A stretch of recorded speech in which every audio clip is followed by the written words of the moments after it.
Welcome, welcome.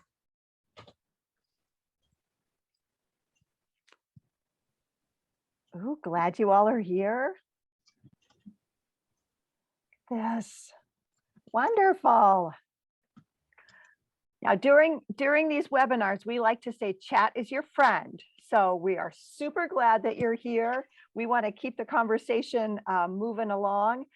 So the chat button is at the bottom of your Zoom. After 18 months of Zooming, I'm sure you figured that out.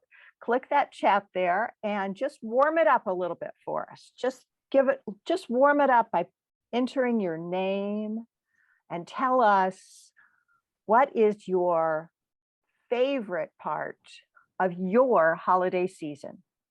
We had really great response to this webinar, and we have two co-hosts. I'm getting ahead of myself. So, oh, good. Now people are putting things in the chat. That's nice. Oh, good. Looking forward to lighting the menorah, holiday music. All right. Terrific. Let's see. Well, it's 5:01, and I think that we probably will not get hard into the content of the time together for a couple minutes because people usually need a little bit of time to all gather. But I would just want to welcome you all. I'm so glad that you're here. My name's Cindy Shepard, and you are at Sustainable Celebrations, talking about putting a little eco in your holidays. Christina and I are really excited to do this webinar, and we're really excited to have so many people choose to spend some time with us and talk about holidays with us. As many of you know, I'm the Central Illinois Outreach Director for Faith in Place. I'm based in Urbana, and this is my glamour shot of me with with my my family's Nissan Leaf. This is an electric car, and we did that little shot for a Interfaith Power and Light push for support of electric vehicles. I did not get the car for Christmas. It did not come with a big bow on the top, but nonetheless, there we are. And I want to offer the microphone to my co-host here, Christina Krost. Thanks, Cindy. I'm Christina Krost. I'm policy coordinator at Faith in Place. I am one of the few staff at Faith in Place who has young children living in the home. And so Sustainable Celebrations for my family was really about initially saving some money because the holidays are expensive. It was also about teaching my kids, sustainable habits so that they could create new family traditions, for themselves and their families someday. And so that was how I came to this work. I see in the chat, are you having a hard time hearing? Do I need to turn my volume up? I'll turn my volume up. Is that a little better? All right, so that's me.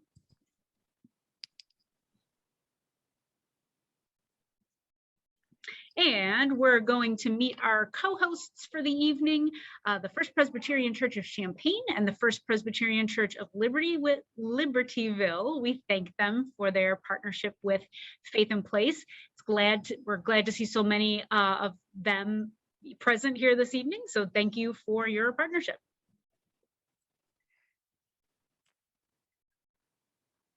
We want to tell you a couple of things about Faith in Place. Our vision is that we see ourselves as, and we see you as part of us, as part of diverse people of all faiths, sharing the commitment to care for the earth. And we do that by empowering Illinois people of all faiths to be leaders in caring for the earth, providing resources to educate, connect, and advocate as we build healthier communities together. So thank you all for being here, and thank you for being part of Faith in Place and our vision and mission. Today, we're going to talk about holiday madness versus holiday meaning as people of faith. We're going to then touch on how fossil fuels shape gift giving and meal prepping. how we can conserve energy, and how we have some seasonal tips and tricks up our sleeves to tell you about for an eco-friendly holiday season. We imagine you have some tips and tricks too, and we hope that you will share them with us in the chat. And then we want to, of course, invite you to get more involved with Faith in Place. All right. I think all of us can recognize and remember the feeling of being in something like that first image that's on your screen right now. The holidays are a time when we are have a lot of expectations that come to us from outside, from a lot of commercials, a lot of when we go shopping, we hear a sort of a frantic undertone of consumerism and commercialism that can sometimes distract us from the reason that we are celebrating holidays as people of faith. And so as we thought, as we were entering into last November and December, where as it happens this year and many years, there's a sort of a conjunction of holidays in several of our faiths and in our communities. This year, people are going to be celebrating Hanukkah in December, Christmas and Christmas Eve are in December. Kwanzaa is celebrated by many people in the communities across Illinois. That's also right after the Christmas holiday on many calendars. Sometimes there are other holidays during December, but we thought it was important for us as people of faith to support one another and to remind one another that the meaning of these holidays really has much to do with our family, our faith, and very little to do with commercialism, actually. I think that one of the symbols of Hanukkah is, that resources, the lights that were only supposed to last for one night were sustained throughout an entire week of celebration. And so we have a sustainability at the base of that holiday in the very core of it.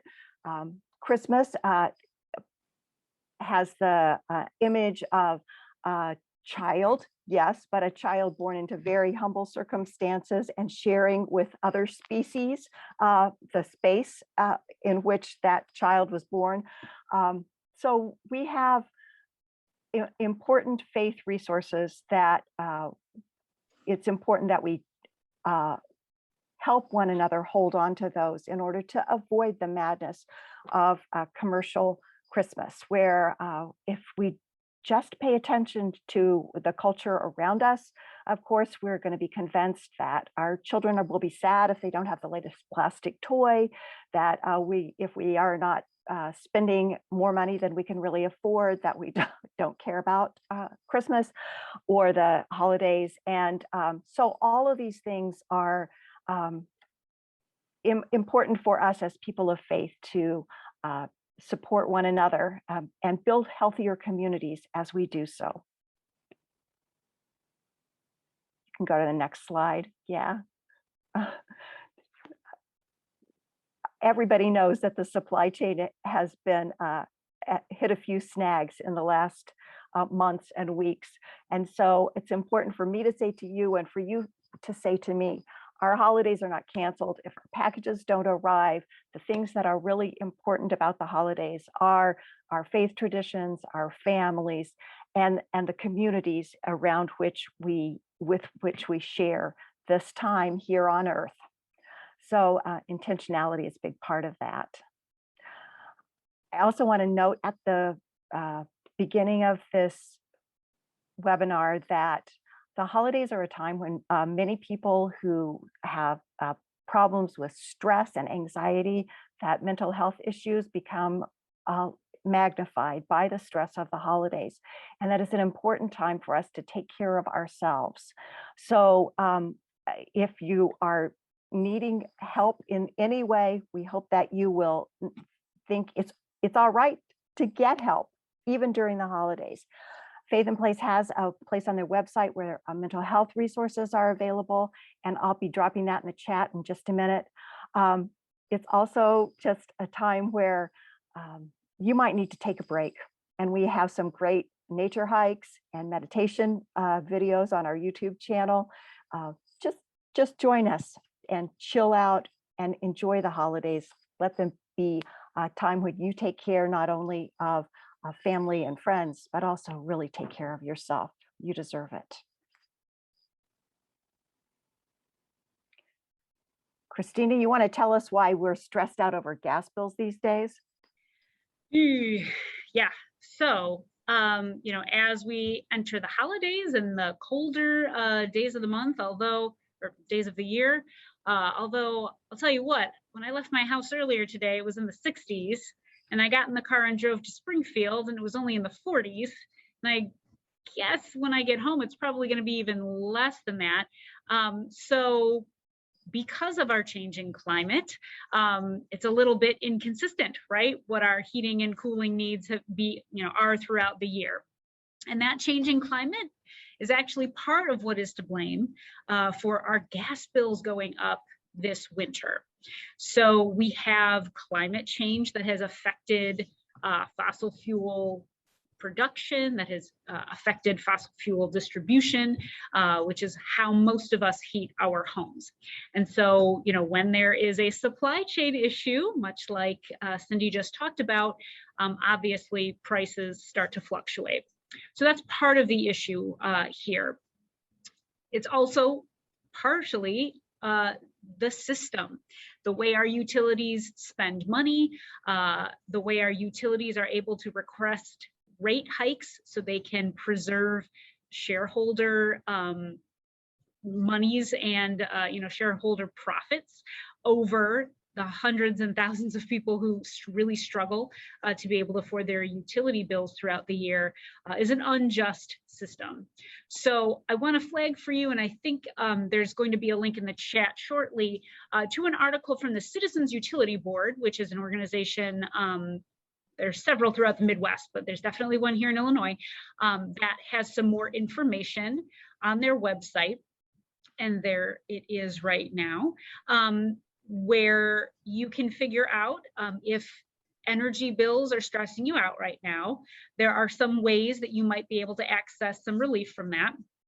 And there's also ways that we can adjust our usage to make that a little bit easier on our pockets as well, and our energy budgets. So one of those things that we can do is participating in an hourly pricing. If you're in ComEd territory, that's what it's called, or a Power Smart pricing if you're in Ameren territory program. And those are programs that fluctuate, the price of energy fluctuates throughout the day.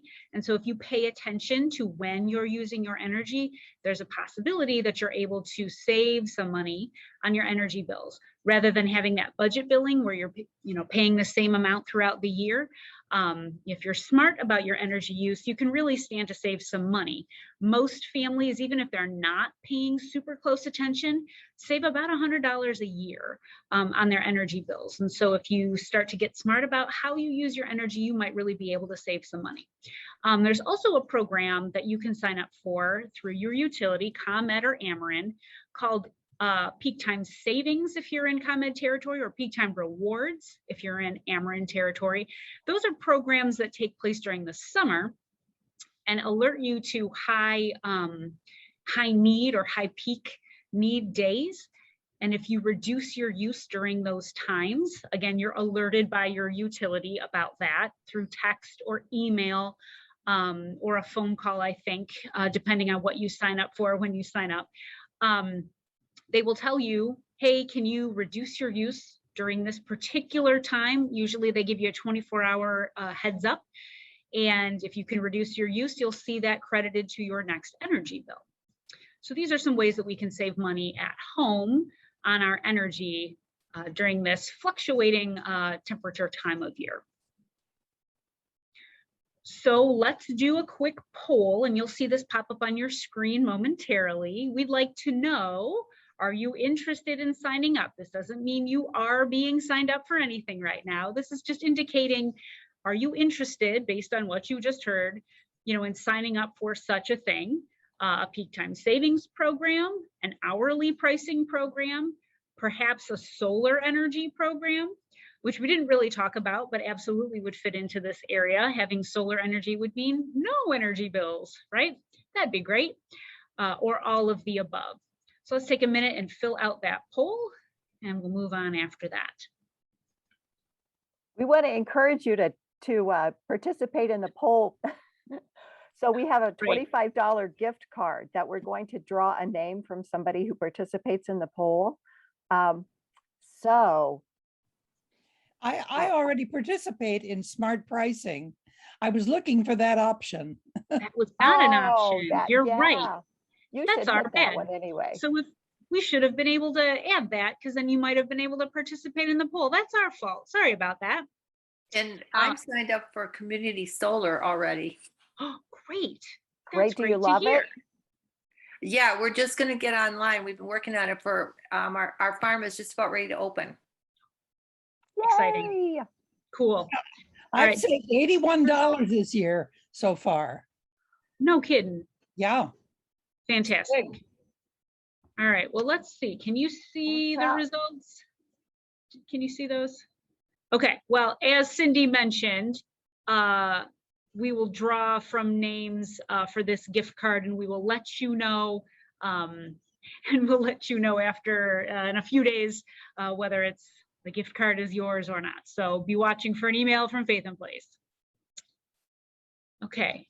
And I think it's back to Cindy now. Christina and I are excited to share some seasonal tips and tricks for an eco-friendly holiday season. And so we'll just start. Isn't that a pretty picture though? One way that all of us can think about being more sustainable during the holidays is to not rely so much on disposables for our, especially our eating. So, but using china and silverware that we can actually wash and use again this year and next year and all around the year is one way to become more sustainable. Candles, some candles are actually made of mostly petroleum products, and so you can reduce demand for petroleum products if you buy soy candles or beeswax candles. I also love the way beeswax candles smell. They smell just like honey. And while lighting is a part of many holiday traditions, we can watch the kind of lights we use. LED string lights use about 10 to 20% of the electricity that incandescent bulbs do. So when we decorate around the house, using those LED string lights can actually make a very festive atmosphere with very little electricity involved. Next. Christina, were you going to do food? Maybe, but I'm going to start because this is a greenhouse that reminds me how wonderful it is to get food from local farmers. And during the holiday season, during the winter time, although the variety of food is sometimes limited, it really helps the farmers a lot to support local farmers during this lean season. The reason that sweet potatoes and squash are traditional holiday foods is because our ancestors actually had access to squash and sweet potatoes during the winter times when we're celebrating. So that's important. We can, you know, the figures about this, Christina. $1 spent for food from a grocery store goes where? Nowhere. But the dollar spent for your farmer stays in your community and gets respent by the farmer in your community. So that's another way that we build community by using local food. Right. And right at the top too, it mentions that, you know, eating local food grown by local farmers, or, you know, local being, I'd say, you know, 100 or so mile radius of where you live, means that we have used less fossil fuels like gasoline to transport that food to market, to wherever we might be purchasing it. So local food is always going to be easier on the environment because it didn't have to travel as far to get to you. You know, there's a reason why you know, bananas can be expensive. They go all the way around the world to come to us, right? And those don't grow here. And so obviously those have a higher carbon footprint. So even if you don't see that price reflected, you know that that's, you know, impactful on the environment. I just put in the chat also links to some of the community supported agriculture farms that have partnered with Faith in Place. You could consider if one of those is close and you can support them. And another resource where you can all across the state find local food sources called Buy Fresh, Buy Local. Back to you, Christina. All right. So as we are considering our holiday menus, we in America eat a very high meat diet. And as we know, the foods that are higher on the food chain, like beef and some other animals, are really impactful on energy and on all kinds of things in our communities, right? And so you might wish to consider adding a more plant-based dish to your table spread this year. I believe that Faith in Place has been working on a cookbook with many plant-based dishes that are featured. And so be looking for that to be coming out shortly. It will be out soon, says the chat. So that might be a good place, a good resource to start. And there's lots of beautiful cookbooks that are all plant-based, especially around the holidays. Happy Herbivore has one that I cherish in my household. So consider adding another plant-based dish to your spread. Again, a dish that is not meat-based. As the early settlers probably would have eaten themselves, right? Indigenous and colonist. Inviting guests to bring reusable containers to your home when they eat. You know, growing up, perhaps I would have thought that very strange if someone had brought their own containers to my family's home for a holiday meal. However, I would think it was great right now if someone came to my house and said, hey, if you have any leftovers, can we put them in this container? Again, cutting down on the styrofoams, cutting down on, you know, plastics, just bringing your own containers to take home with you, cut stuff down on the Ziploc baggie usage, which again just goes into a landfill and sits there forever. Also, please consider composting your food scraps. I have been doing this for years, and then in the springtime, when it's time to plant my own garden, you know, all of that stuff that nourished my family during the winter months nourishes my family throughout the summer when I spread that dirt onto, you know, my farm. Yeah, right. It's more like 5 containers of herbs, but it nourishes my family through the summer months. I think we can go to the next slide. All right.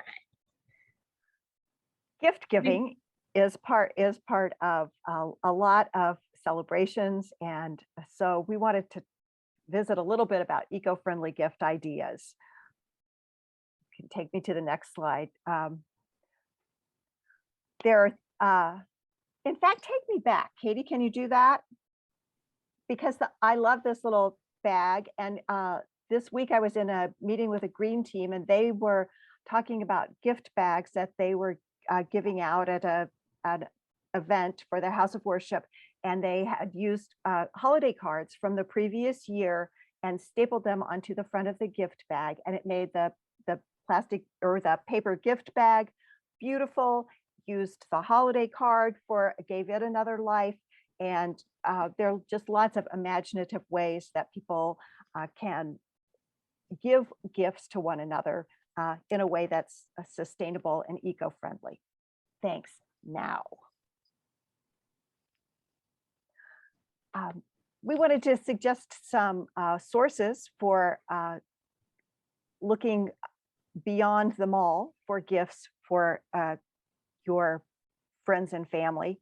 I'm going to put in the chat a link to an article where woman suggested that she had secondhand gift Christmases, and that's an interesting idea.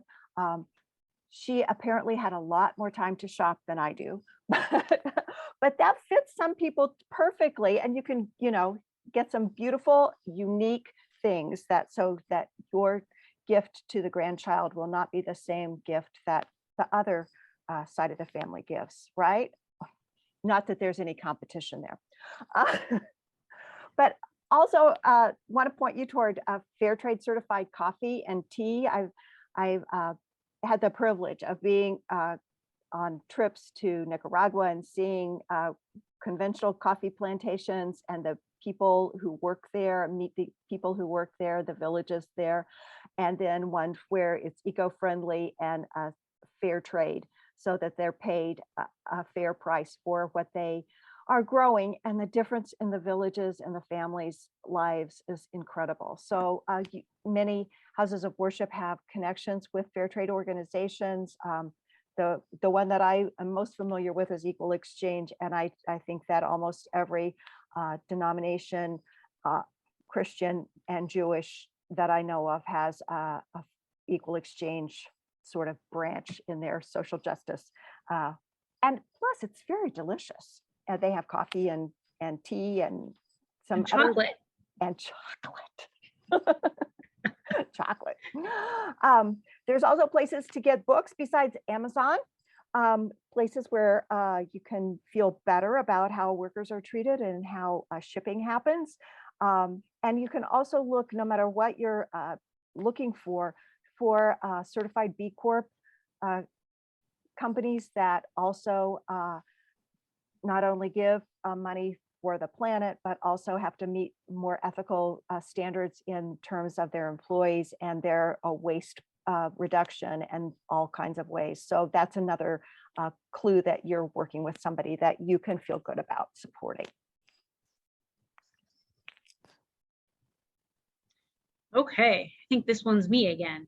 So, gift ideas for children. As Cindy mentioned, if anyone's ever ruined a child's Christmas by not having the exact right toy for someone, that can be rough. And then is, an indication to me that perhaps some education needs to be done about the real meaning of the holidays, right? But I think we've all had a gift giving, maybe disaster at some point in our lives, right? So in my family, I have a 16-year-old, a 12-year-old, and a just turned 8-year-old. And so I kind of run the spectrum of interests and things like that in my household. But we started many years ago giving each child only 4 gifts from us. Look, I've tried to rein the grandparents in. I can't do it. I've tried. Maybe your family thinks differently, but so in my We're incorrigible. You are.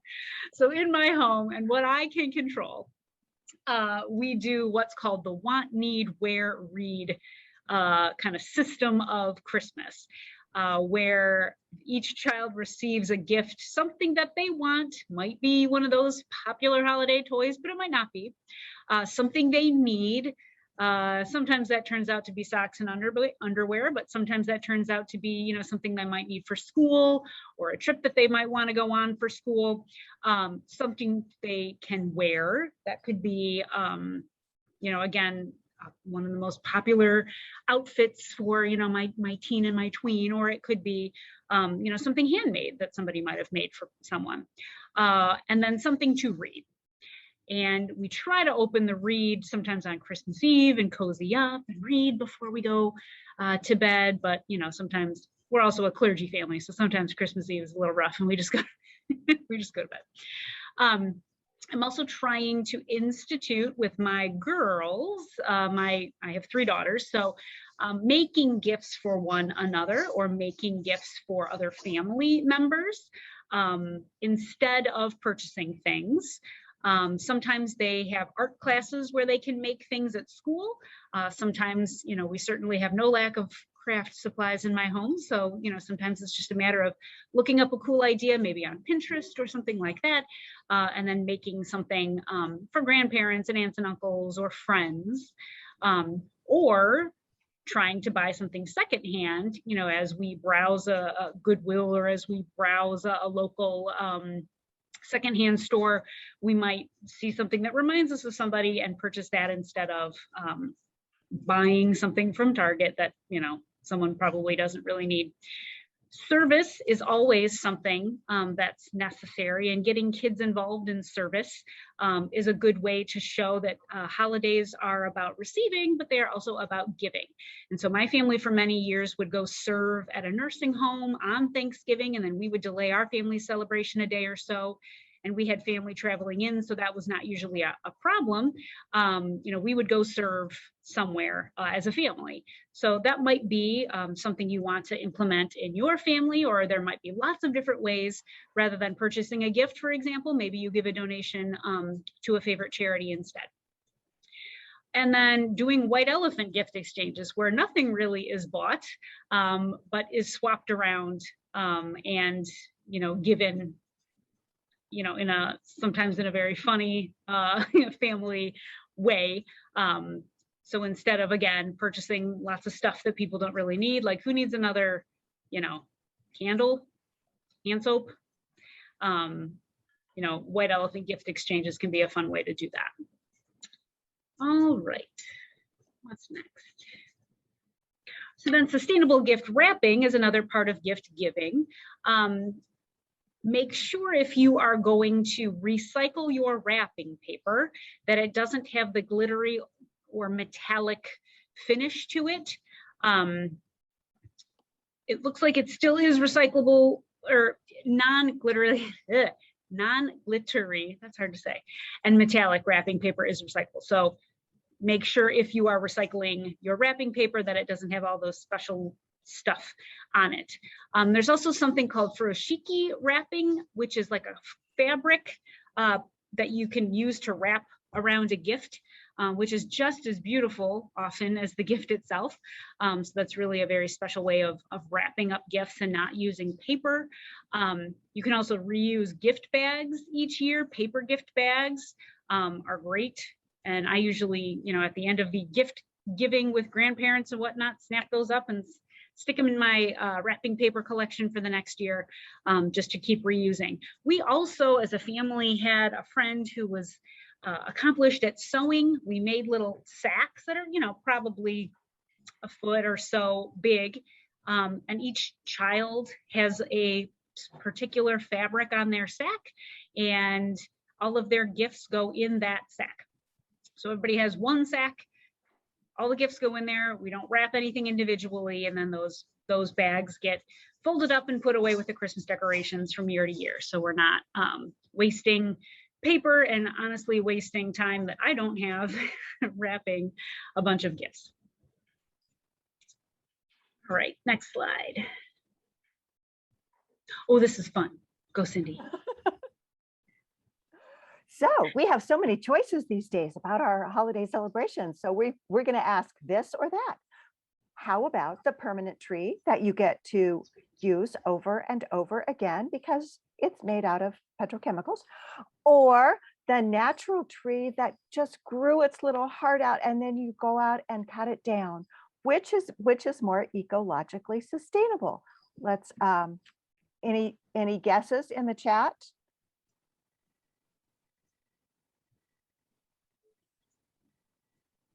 Bum, ba, bum, bum. And the answer is,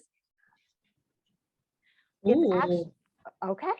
Actually, it's a natural tree that's more sustainable. They're grown on Christmas tree farms, and they, after you chop one down, they just plant another one in the place. We live in a climate where evergreens grow well without a lot of irrigation. And that tree, when it's finished, can be composted. It can provide shelter for birds out in your yard or in a nearby lake. There are lots of ways that nature recycles itself. So if you have the opportunity, if you haven't already bought the artificial tree, then you can feel good about using a natural tree. If you've got an artificial tree that you love and you're going to keep it forever, just keep it forever. Who's going to be the Christmas tree police? Certainly not me. I'll just come over and have eggnog, whatever kind of tree you have. Next, dun, dun, dun, dun, you're going to visit your relatives for the holidays. And you have a choice. Do you drive in your car, which isn't electric, or do you fly and buy carbon credits for your airplane flight, which is actually ecologically better? It's the driving. Yes, it is. Even if you buy carbon credits, driving is still releases less carbon. What it also does, though, is offer you the opportunity to learn 150 verses of all the songs that the kids sing in the back seat. Nobody wants that. Remember, we were talking about self-care too. I mean. All right, I'm going to turn it over to the first Christmas card that I get every year is from Christina Krost.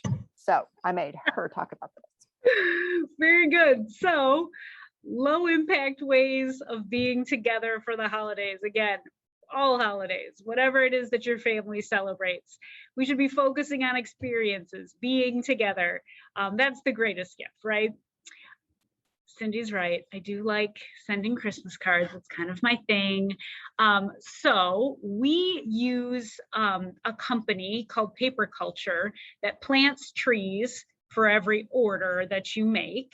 My Christmas card list is somewhere up in the 100 level. So I know they plant multiple trees for my order, so I have found a company that uses recycled materials and plants trees. So that's a company that I like to support when we do our holiday cards. But another way you could do a holiday card is to send a digital one. And there are lots of really cool animated ones. You can do ones that have your own, your family picture or maybe your pet pictures or whatever it is that you might have. So lots of ways you can do that online as well. Sending digital gift cards rather than sending actual plastic gift cards is another thing you might be able to do. That's a low impact greeting. And we wanted to mention here, because it didn't quite fit anywhere else, this is a time of year where you get stuff in the mail, it seems like. There's just an inundation of stuff. The gift giving guides and things like that arrive in the house. And, I have children that circle every single picture of these catalogs, right? Well, you can get out of those by going to mycatalogchoice.org, and it will help you unenroll yourself from all these different catalog subscriptions. So that is a thing you might want to do if you want to decrease the gimmies in your house, if that's a problem. I know it is in mine. That's a potential solution for that problem.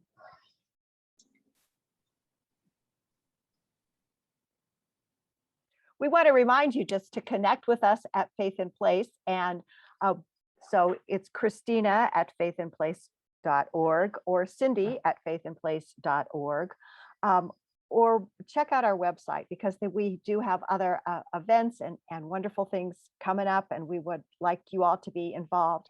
We also have all this social media, because we have young people in charge of our communications department. So there's Facebook, there's the Twitter, they've got the Instagram, they've got that, that's the YouTube channel, right? And what is I in? LinkedIn. LinkedIn. Oh my goodness. Okay. I am excited about this next part of our presentation, which we have a little bit of time for, because so many great ideas have come in the chats. And so this is question and answer with Christina and Cindy, but that doesn't mean that Christina and Cindy have all the answers. I just want to pick out a few things that were in the chat. Someone said that they use the cloth bags from department stores or Target to use for Christmas wrappings and for gift bags. Target, red, nice. But also, that's wonderful. Let's see, what else did somebody say? Said, fly in your Subaru.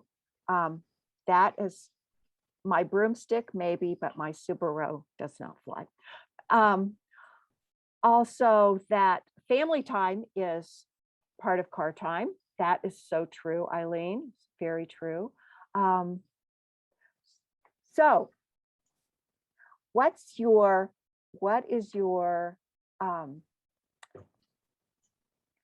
favorite tradition during this holiday season? Can you do one like, I can tell you that mine as a child, I received Advent calendar every year from my father's secretary. And I thought it was the most magical thing in the world that you could open one little door every day and see a different scene from this German village, which is they were always the Hummel ones. Anyway, so I have a special place in my heart for Advent calendars. Oh, someone said if you are traveling, check out the train.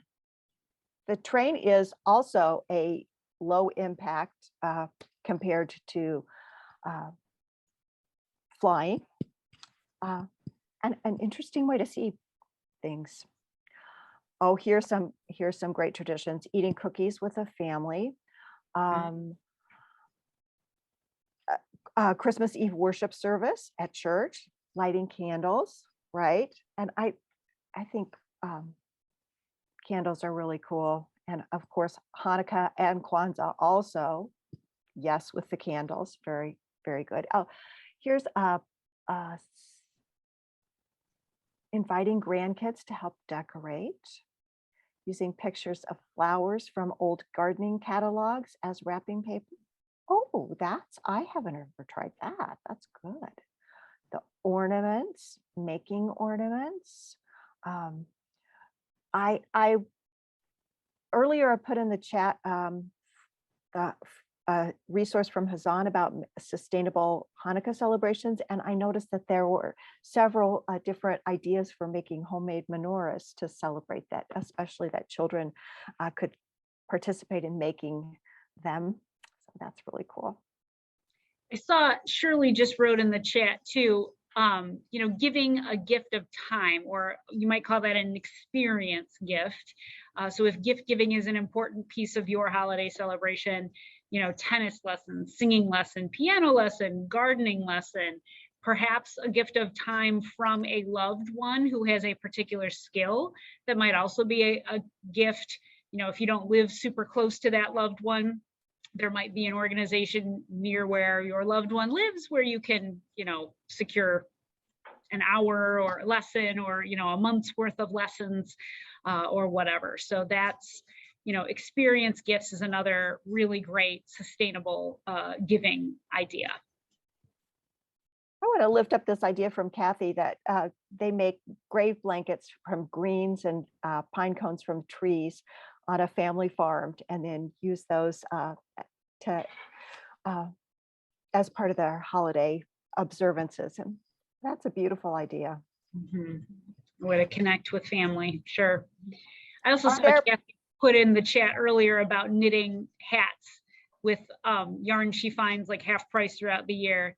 And man, if only I could. My mom tried to teach me to crochet like once, and then she didn't try anymore. So I don't know, Kathy, maybe I'll have you like make me make me a hat.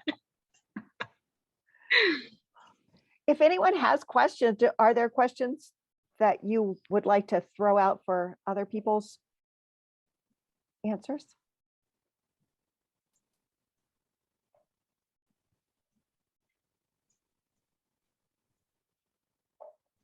I noticed several people put ways that they spend time with the younger generation, their grandchildren or children. I think that's a pretty important common denominator for us, isn't it? We're all caring about the future and wanting the world to be a beautiful place for our children and grandchildren. I have a question. Yes. Have you seen the movie Nomadland? I have not. I've heard of it though. Nomadland. Well, it's about older adults who cannot afford to live in a regular, Oh, yeah. and they travel the country in vans. And one of the things they do for income is to work at Amazon fulfillment houses. And the author talks about how all of those gifts that come from China are just cheap things that are going to wind up in the landfill. So I hope we'll ask ourselves, when this gift is done being used, what's going to happen to it? You know, we've got to stop filling our landfills. Mhm. We think about the end of it, and I want to say also think about the beginning of it. Those cheap things that are made of plastic are the fossil fuels plan B. They are converting, as we're using less to burn for energy, they're converting to make plastic and to push plastic on us in every conceivable way. So think about where it came from. Did it come from an oil well? And where it goes. It really does help calm the anxiety of having a more modest gift or a handmade gift. I want to hear more about theme nights instead of gifts.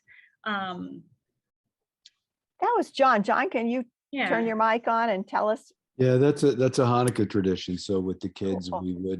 we would just do theme nights, and so it was, the value was spending time together after lighting the candles instead of the emphasis on commercial, stuff.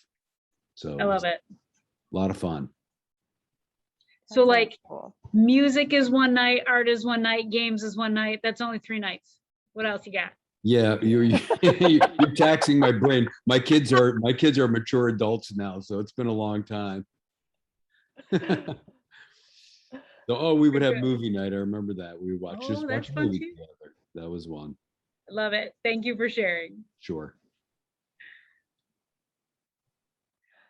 I have a Jewish friend who said that her kids, actually, there's so many nights of Hanukkah that they would get bored, and so they would plan later on in the holiday to go and do a service project. Then that was a nice break from that.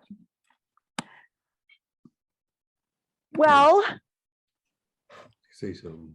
there's so much wisdom here. I hate to let you all go, but I feel like I've really appreciated the time that you've spent with us.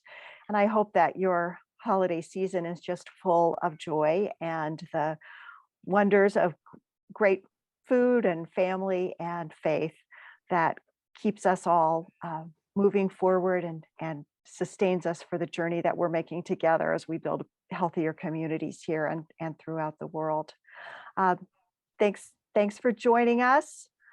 If you want to save the chat, because there are so many great ideas in it, there are 3 little buttons beside the happy face at the bottom of the chat box. And when you push those 3 buttons, it'll pop a menu up that says Save Chat is one of the options. And so go ahead and do that, and it will turn up somewhere on your computer. Don't ask me where, but it does show up somewhere. I've done it will before. show It up works. in your Finder. Also, you'll receive a recording of this as well as some links or a link to the different links that we put in here as well. So if you don't get a chance to save the chat, you'll be able to see most of that information in the follow-up email that you'll be getting. Feel free to share with others. It'll go up on our YouTube channel here in a few days as well, so you can share with the rest of the members of your house of worship, your family, your green team, whatever the case may be, so that they can learn more too about having more sustainable celebrations for their holiday. So happy holidays to everyone. And thanks to our co-host for bringing such a great group together.